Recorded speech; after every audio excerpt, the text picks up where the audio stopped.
Onde Deus está quando a tragédia ataca? Tragédias. Elas são indescritíveis. Não têm hora para chegar, não pedem licença e interrompem os sonhos, no início ou na melhor parte deles. Elas não têm a cortesia de esperar os sonhos terminarem. A tragédia, em geral, parece acontecer só com as outras pessoas. Mas quando ocorre conosco, uma insistente pergunta paira no ar: por quê? Onde está Deus quando a tragédia ataca? Ele sabe onde estamos e o que está acontecendo conosco. Ele vê quando estamos sofrendo. Ele realmente se importa? Se sim, por que não vem nos socorrer? Jamais entenderemos os problemas. Jamais compreenderemos os incêndios, as inundações, os terremotos e todas as desgraças, enquanto não buscarmos desvendar o que se passa por trás de tudo isso.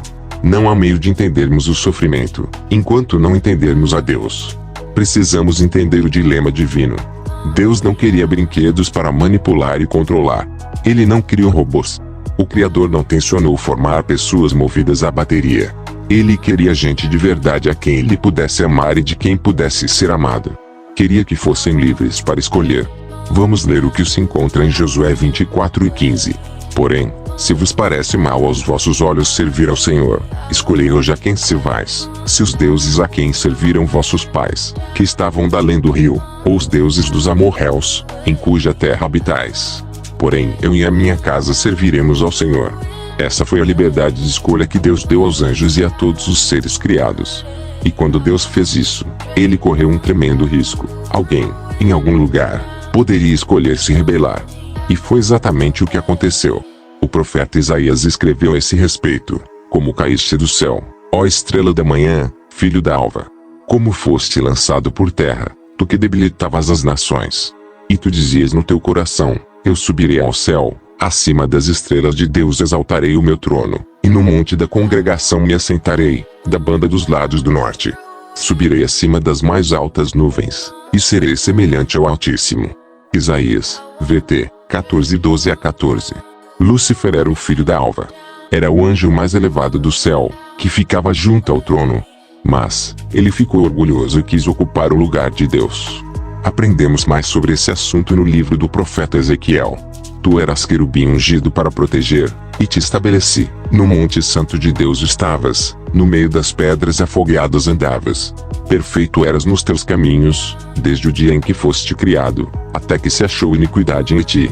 E levou-se o teu coração por causa da sua formosura, corrompeste a tua sabedoria por causa do teu resplendor. Por terra te lancei, diante dos reis te pus, para que olhem para ti. Ezequiel, VT, 28:14,15 e 17. Que lindo anjo deve ter sido! Mas o coração dele se exaltou por causa da sua beleza. Ele corrompeu sua sabedoria por causa de seu resplendor. Há pessoas que dizem que Deus é o responsável pelo mal por ter criado Lúcifer. Afirmam que Deus criou o diabo. Mas isso é realmente verdade? Não. O que a Bíblia nos revela é que ele era perfeito nos seus caminhos desde o dia em que foi criado. Portanto, Deus o criou perfeito, mas deu-lhe o poder e a liberdade de escolha, da mesma maneira como faz conosco. Ao exercer a sua liberdade de escolha, Lúcifer transformou-se num diabo. Diante disso, o que Deus faria? Observe o dilema divino. Deus poderia ter impedido a rebelião, deixando de criar pessoas. Ele poderia ter preenchido o universo com sóis, galáxias e planetas, deixando-os desabitados. Deus, no entanto, preferiu criar as pessoas porque só elas podem amar. Depois da rebelião de Lúcifer que pôs fim à harmonia perfeita do universo, ainda restaram várias opções. Deus poderia ter optado por forçar seus súditos ou poderia descartá-los, jogando-os fora, como se faz com brinquedos quebrados. Caso Deus tivesse agido dessa maneira, não teria sido compreendido. Se ele realmente tivesse procedido assim, provaria apenas que, de fato, queria robôs e não pessoas que pudessem exercer a liberdade de escolha. Deus poderia explicar as razões pelas quais expulsou os anjos rebeldes do céu, mas explicar a natureza do pecado estaria além da compreensão de seres que nunca tinham presenciado o pecado. Talvez Deus pudesse simplesmente ignorar a rebelião, mas se tivesse agido assim, o resultado seria o caos. A rebelião poderia se alastrar e o universo inteiro cairia. Só havia um jeito, apenas uma maneira segura de lidar com a rebelião.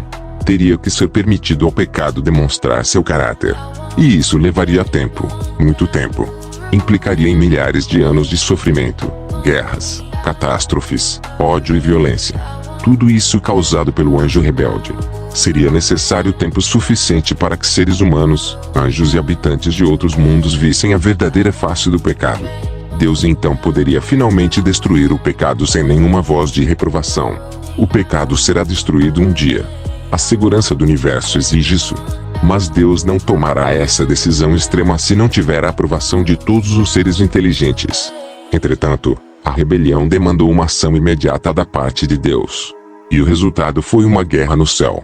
E houve batalha no céu. Miguel e os seus anjos batalhavam contra o dragão, e batalhava o dragão e os seus anjos, mas não prevaleceram, nem mais o seu lugar se achou nos céus.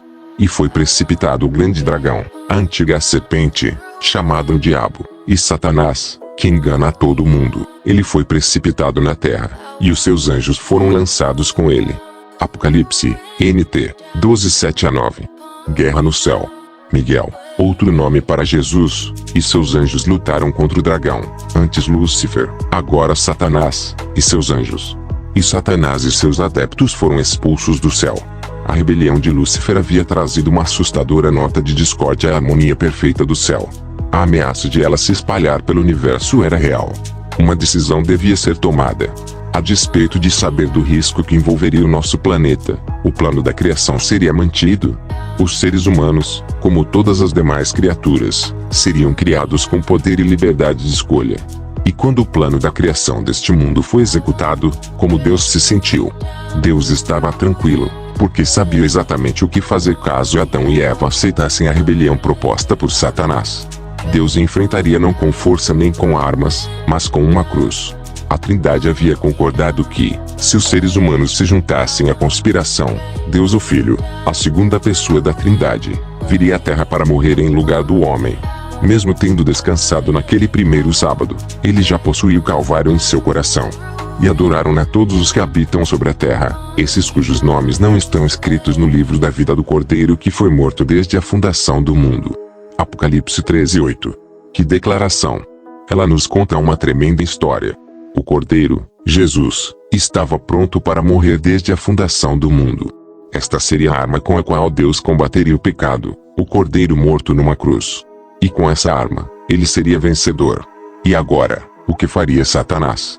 Abandonaria a sua guerra contra Deus? Não, claro que não. Ainda assim é impossível entender as tragédias, se não atentarmos para esse conflito cósmico que está em andamento. O sofrimento será sempre um mistério, até que compreendamos o que está acontecendo nos bastidores. Somos afligidos pela triste tendência humana de acreditarmos a nós mesmos todos os sucessos e as coisas boas da vida, e de culparmos a Deus por todas as desgraças e tragédias. A Bíblia nos relata a interessante experiência de Jó. Ao lê-la, nós nos tornamos participantes dos acontecimentos que estão por trás das cenas. Somos informados que ocorreu uma conversa entre Deus e Satanás. Deus expressou plena confiança na lealdade de seu servo Jó. Satanás, por sua vez, declarou que Jó servia a Deus somente por ser favorecido. Com isso, Deus deu permissão para que Satanás fizesse o que bem entendesse, desde que não tocasse em Jó pessoalmente. Apesar de tudo o que sobreveio a Jó, ele manteve a sua total confiança em Deus. Então Satanás disse que não seria assim, se tivesse permissão para atingir a pessoa de Jó. Deus permitiu a Satanás prosseguir, desde que poupasse a vida de Jó. Aí vieram as chagas. E como doíam. E os que se diziam amigos, sentaram-se e olharam para ele durante 7 dias sem dizer uma só palavra. Que tortura! E quando abriram a boca, disseram a Jó que ele deveria ser um terrível pecador para merecer tamanho castigo. Eles pensaram que Deus estava provocando tudo isso. E afinal de contas, era Deus o responsável ou não? Muitas pessoas ficam confusas nesse ponto. Jó, VT, 1:11-12 afirma: mas estende a tua mão, e toca-lhe em tudo quanto tem, e verás se não blasfema de ti na tua face. E disse o Senhor a Satanás: eis que tudo quanto tem está na tua mão, somente contra ele não estendas a tua mão. E Satanás saiu da presença do Senhor. Deus deu a Satanás permissão para destruir os bens de Jó, mas ele não devia estender a mão em sua pessoa. Jó ainda confiava em Deus. E assim Satanás voltou à presença do Senhor e falou: estende, porém, a tua mão, e toca-lhe nos ossos, e na carne, e verás se não blasfema de ti na tua face. E disse o Senhor a Satanás: Eis que ele está na tua mão. Poupa, porém, a sua vida. Então saiu Satanás da presença do Senhor, e feriu a Jó de uma chaga maligna, desde a planta do pé até o alto da cabeça. Jó 2:5-7. É Satanás quem se delicia em sair e levar sofrimento e desgraça aos seres humanos. Não é Deus, mas sim o impiedoso e cruel inimigo de Deus. A exemplo do que fez no passado, Jesus gostaria de andar pelos caminhos e vilas, pelos hospitais e clínicas e não deixar nenhum doente. Ele gostaria de mandar cada paciente para casa perfeitamente curado. Ele gostaria de impedir que os carros colidissem, gostaria de impedir que os aviões caíssem e que os acidentes ocorressem. Ele gostaria de impedir os terremotos, as inundações e os incêndios. Mas se Deus realmente gostaria de impedir que todas essas coisas acontecessem, por que não o faz? Por que ele não se apresenta e acaba com o sofrimento? Estaria lhe faltando poder? Deus não pode fazer alguma coisa pelos nossos problemas, além de expressar sua simpatia? Seria justo mencionar falta de poder para aquele que falou e tudo se fez? Não, não há falta de poder. Seria então ausência de amor? Mas se fosse falta de amor, Deus entregaria seu filho para morrer em nosso lugar? Dificilmente. Mas então qual é o problema? Se ele é poderoso, o suficiente e ama bastante, por que deixa todas as tragédias acontecerem? Deus age assim porque é sábio. Se Deus fosse enfrentar a rebelião dessa maneira, isso faria somente com que ela se alastrasse ainda mais. Se Deus fosse fazer o que gostaria, se curasse toda a doença e impedisse todas as armas de dispararem e todos os acidentes de acontecerem, se fizesse o possível para tornar a vida suave para nós, jamais entenderíamos o quanto o pecado é cruel, impiedoso e mortífero. No entanto, o maior de todos os mistérios é a razão pelo qual o inocente deve sofrer com o culpado. Mas a discussão entre Deus e Satanás não terminou. E até que termine, muitas coisas ruins acontecerão a todos. E se Deus protegesse e curasse seus filhos, e respondesse a todas as orações como gostaria de fazer, deixando a tragédia cair somente sobre aqueles que rejeitam a sua graça, Satanás o acusaria de ser injusto. E mais, ele afirmaria que servimos a Deus por causa de seus favores especiais. É impossível compreender as lágrimas e o sofrimento a não ser que entendamos o conflito que está caminhando rumo à solução final. É um conflito a ser decidido entre Deus e Satanás, entre o bem e o mal. Você e eu estamos envolvidos nesta questão. Anjos do bem e do mal estão batalhando por nossa lealdade. Se nossos olhos se abrissem para o mundo invisível, veríamos como essas batalhas são ferozes. Um dia muito em breve, Deus explicará os estranhos mistérios da vida. E nós entenderemos e aprovaremos o modo como ele conduziu as coisas.